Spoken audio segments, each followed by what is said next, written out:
አንድ አምላክ በሆነ በአብ በወልድ በመንፈስ ቅዱስ ስም ሰኔ 27 በዚች ቀን ከተመረጡ ሐዋርያት ውስጥ ሐዋርያው ሐናንያ አረፈ።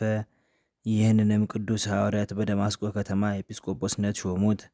በውስጧም ሕይወት ሰጪ የወንጌልን ትምህርት እያስተማረ ዳግመኛም በቤተ ገብርኤል ውስጥ ሰብኮ ክብር ይግባውና ጌታችን የኢየሱስ ክርስቶስ ወደ ሆነች የቀናች ሃይማኖት ብዙዎችን መለሳቸው። የክርስትና ጥምቀትንም አጠመቃቸው። እውነተኛውንም የሃይማኖት ብርሃን አበራላቸው። ይህም ሐናንያ ሐዋርያው ጳውሎስን ይቅር ባይ ጌታችን በቸርነቱ ከክህደቱ በጠራውና ምርጥ ዕቃ ባደረገ ጊዜ ያጠመቀው ነው። እጁንም በላዩ ላይ በዓይኖቹ ላይ ጭኖ ያዳነው እርሱ ነው። ጌታችንም በእጆቹ ታላላቅ ድንቆችንና ተአምራትን አደረገ። በስብከቱም ብዙዎች አሕዛብ አመኑ። ከአይሁድም ብዙዎች ክብር ይግባውና ክርስቶስን ወደ ማመን መለሳቸው። ከዚህም በኋላ አመፀኛው መኮንን ሉኪያኖስ ይዞ ታላቅ እና አስጨናቂ ስቃይን አሰቃየው። ጎኖቹንም ሰንጥቆ በእሳት መብራቶች አቃጠለው። ከዚህም በኋላ ከከተማ አወጥተው በድንጋይ እንዲወግሩት አዘዘ። በዚያም ክብር ይግባውና በጌታችን በኢየሱስ ክርስቶስ እጅ ነፍሱን ሰጠ። ለእግዚአብሔር ምስጋና ይሁን፣ እኛንም በጸሎቱ ይማረን፣ በረከቱም ከኛ ጋር ትኖር ለዘላለሙ አሜን። በዚችም ቀን ሰንደላት ከሚባል ሀገር ቅዱስ ቶማስ በሰማዕትነት ሞተ።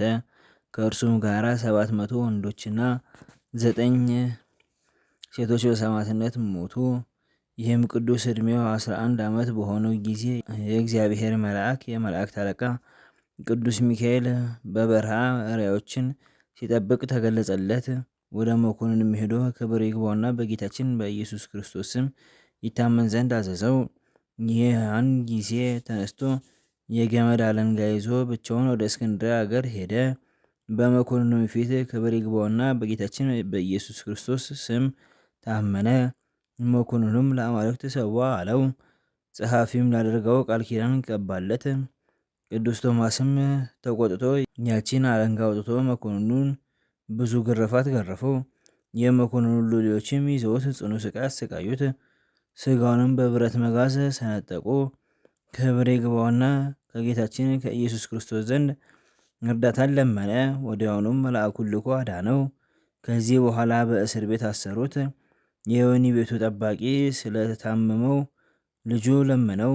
እርሱም ያንን የገመድ አለንጋ ሰጠውና ይህን አለንጋ በልጄ ላይ አኑረው አለው። እንዲሁም አደረገ። ያን ጊዜም ልጁ በእግዚአብሔር ኃይል ዳነ። መኮንኑም በሰማ ጊዜ ወደ እርሱ አቅርቦ ለአማልክት ሰዋ አለው። ቅዱስ ቶማስም በፊትህ ሰዋ ዘንድ ና እንሂድ ብሎ መለሰለት። መኮንኑም እውነት መስሎት ደስ አለው። ወደ ጣዖቶቹ ቤትም ወሰደው። ያን ጊዜ ቅዱስ ቶማስ ጣዖቱን ያጠፋቸው ዘንድ ወደ ጌታችን ለመነ። ወዲያውኑም ሁሉም ጣዖታት ተሰባበሩ። ሰይጣኑም በመኮንኑ ላይ ተቀመጠ። ከሕያው እግዚአብሔር ልጅ ከጌታ ኢየሱስ ክርስቶስ በቀር ሌላ አምላክ የለም ብሎ እስከሚታመን ድረስ አነቀው። አሕዛብም ይህንን ድንቅ ነገር አይቶ እጅግ አደነቁ። ክብር ይግባውና ከጌታችን ከኢየሱስ ክርስቶስ በቀር ሌላ አምላክ የለም እያሉ ጮሁ። በእርሱም አመኑ። ያላመኑት ግን በጨለማ ቤት ውስጥ አሰሩት። ያለ መብልና ያለ መጠጥ ከብዙ ስቃይም የተነሳ ከአፉም ደም እየፈሰሰ 15 ቀን በዚያ ተቀመጠ። የእግዚአብሔር መልአክም ወርዶ ፈወሰው። አንዲት ሴት እውር ልጅ ነበራት። ከዚያም ወስዳ የልጇን ዓይን አስነካችው፣ ወዲያውኑም አየ። ቅዱስ ቶማስም ከወህኒ ቤት አውጥተው ሴት አንበሳ ሰደዱበት። ወደ እርሱም በደረሰች ጊዜ እግሮቹን ላሰች፣ ሰገደችለትም። ዳግመኛ በብረት መደልቶ አፉ ላይ ደበደቡት። በዚያን ጊዜም በስቃይ ውስጥ ከእርሱ ጋር ከበንደላ አገር ቅዱስ በምኑዳ ከበልኪም አገር ቅዱስ ሙሴ ነበሩ። እርስ በርሳቸው አንዱ አንዱን ያጽናነው ነበር። ከዚህም በኋላ ቅባትና የነዳጅ ድፍድፍ አፍልተው በቅዱስ ቶማስ ራስ ላይ ደፉት። ነገር ግን ምን ጉዳት አልደረሰበትም። እንደገና አባላዘሩን ቆርጠው በአውድማ ውስጥ አበራዩት። ደግመውም ታላቅ ድንጋይ በአንገቱ ላይ ሰቅለው አሰቃዩት። ከማሰቃየቱም የተነሳ በደከመው ጊዜ መኮንኑ አርያኖስ ወደ እንዲናው ከተማ ሊወስደው ይዞት ተነሳ። ጣው ወደሚባል ሀገርም በደረሰ ጊዜ የቅዱስ ቶማስን ራስ ቆረጡት። በዚያም ምስክርነቱን ፈጸመ። በመንግሥተ ሰማያትም የሰማዕትነት አክሊል ተቀበለ። ከእርሱ ጋር መከራ ተቀብሎ የሞቱ 700 ወንዶች እና 9 ሴቶች እርሱ ስቃይ በተቀበለበት ወራት የሰማዕትነት አክሊል ተቀበሉ። ለእግዚአብሔር ምስጋና ይሁን።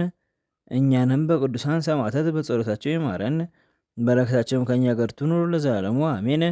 በዚችም ቀን የ24 ሰማዕታት የዕረፍታቸው መታሰቢያ ነው። የማማስና የሲላስም መታሰቢያ ነው። ጌታችንም ስለ እርሱ ሉቃስ በጻፈው በቅዱስ ወንጌል የተናገረለት የደሃው አልዓዛርም መታሰቢያ ነው። በረከታቸውም ከእኛ ጋር ትኑር ለዘላለሙ አሜን።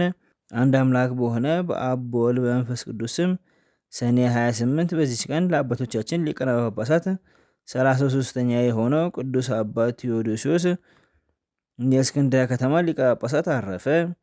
እዛ አቅረብኩ ማይሌት ያዘኪርያ ኃይላፈም ለተጸምዱከ ዘልፈ ለላ ነብብቶ ከብዘኔቴ መጻፈ እንተሬሰከ እግዚኦ ጸሪቀ ምሎት ሁኩፈ ምላጉ ብላን ዘተርፈ ነቢያት ቅዱሳን ሐዋርያት ሰበኪያን ሰማዕታት ወጻድቃን ደናግል አዲው ወነኩሳት ሄራን ባርኩ ባርኮ በዛቲ መካን እስከ ደጌሊ ቆኑስ ሕፃን ጻፎ በክርስታስ ወለዛ ጻፎን ዘይደርስ ወለዛ አንቦስ ተርጎም ለሳንዲስ ወለሰማ ቃሎ በዝነፍስ ጸሎተሙ ማርያም አደቀተ ኩሉ እምባስ ወሬ ማረን ኢየሱስ ክርስቶስ በቅዱሳን ጸሎት ይጠብቀን። በረከታቸውም ከኛ ጋር ትኑር። ኦ አምላክነ በከመ ምሕረትከ ወአኮ በከመ መሳነ አቡነ ዘበሰማያት